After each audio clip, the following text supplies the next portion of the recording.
اعوذ باللہ من الشیطان الرجیم بسم اللہ الرحمن الرحیم السلام علیکم۔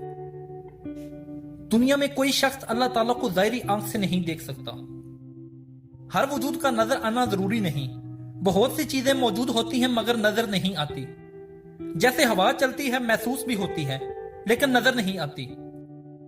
آپ اس کے وجود سے انکار بھی نہیں کر سکتے۔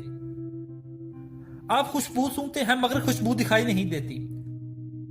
روح آپ کے جسم میں موجود ہے، روح کے بغیر آپ زندہ نہیں رہ سکتے مگر روح نہیں نظر آتی کیونکہ وہ بہت پاک ہوتی ہے۔ اسی طرح اللہ تعالیٰ بھی پاک ہے، جسے دنیا میں انسان انسانی آنکھ سے نہیں دیکھ سکتا۔ فرمان الہی ہے کہ دنیا میں کسی کی آنکھ اللہ تعالیٰ کو نہیں دیکھ سکتی، بلکہ اللہ تعالیٰ سب کو دیکھتا ہے۔ وہ نہایت مہربان اور باخبر ہے۔ جب حضرت موسیٰ علیہ السلام نے اللہ تعالیٰ کے دیدار کرنے کی درخواست کی تو اللہ تعالیٰ نے جواب دیا کہ اے موسیٰ، تو مجھے ہرگز نہیں دیکھ سکتا۔ فرمان الہی ہے، اور اس دن جنت میں کئی چہرے تر و تازہ خوش ہوں گے اور اپنے رب کو دیکھ رہے ہوں گے۔ رسول اللہ صلی اللہ علیہ وآلہ وسلم نے ارشاد فرمایا کہ اہل جنت کو اللہ تعالیٰ کا دیدار نصیب ہوگا، جو انہیں جنت کی تمام نعمتوں سے زیادہ محبوب ہوگا۔ ایک اور حدیث میں رسول اللہ صلی اللہ علیہ وآلہ وسلم نے ارشاد فرمایا کہ اے لوگو، تم اپنے رب کا جنت میں ایسے دیدار کرو گے جیسے چاند کو بغیر کسی مشقت کے دیکھتے ہو۔ حضرت ابو ہریرہ رضی اللہ تعالیٰ عنہ سے روایت ہے کہ رسول اللہ صلی اللہ علیہ وآلہ وسلم نے ارشاد فرمایا کہ جب تم آپس میں لڑائی کرو تو چہرے پر مت مارو، کیونکہ اللہ تعالیٰ نے آدم کو اپنی صورت سے بنایا ہے۔ اللہ تعالیٰ نے حضرت آدم علیہ السلام کو اپنے دونوں ہاتھوں سے پیدا کیا اور اس کے متعلق خود ہی بتا دیا، اور اس کے علاوہ کسی بھی زیرو چیز کو اللہ تعالیٰ نے اپنے ہاتھوں سے پیدا نہیں کیا۔ اللہ تعالیٰ نے فرمایا اے ابلیس، تجھے اسے سجدہ کرنے سے کس چیز نے روکا جسے میں نے اپنے دونوں ہاتھوں سے پیدا کیا ہے؟ کیا تو گھمنڈ میں آ گیا ہے یا بڑے درجے والوں میں شمار ہو گیا ہے؟ اور حدیث شریف میں ہے کہ قیامت کے روز اللہ تعالیٰ تمام انسانوں کو ایک ہی میدان میں جمع کرے گا۔ وہ میدان ایسا ہموار اور وسیع ہوگا کہ ایک پکارنے والے کی آواز سب سن سکیں گے اور دیکھنے والا سب کو دیکھ سکے گا۔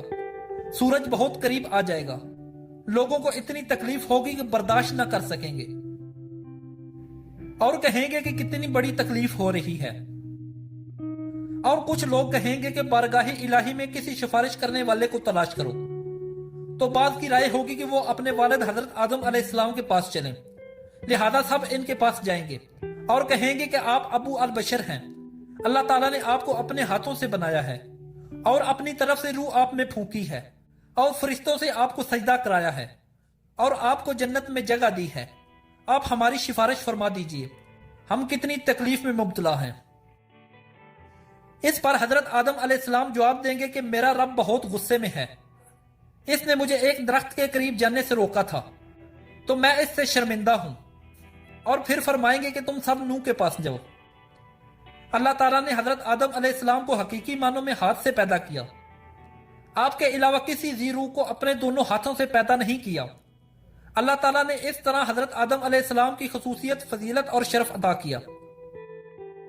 ایک اور حدیث میں ہے کہ اللہ تعالیٰ نے 4 چیزوں کو اپنے ہاتھوں سے پیدا کیا ہے۔ نمبر 1 عرش، نمبر 2 قلم، نمبر 3 جنت عدن، نمبر 4 حضرت آدم علیہ السلام کو۔ دوستو، آج کی ہماری ویڈیو بس یہی تک تھی۔ اگر آپ کو ہماری ویڈیو پسند آئی ہے تو اس ویڈیو کو لائک کریں، شیئر کریں اور کومنٹ میں اپنی رائے کا اظہار ضرور کریں، اور ہمارا چینل عثمان علی ٹی وی ضرور سبسکرائب کر دیں۔ تھینک یو، اللہ حافظ۔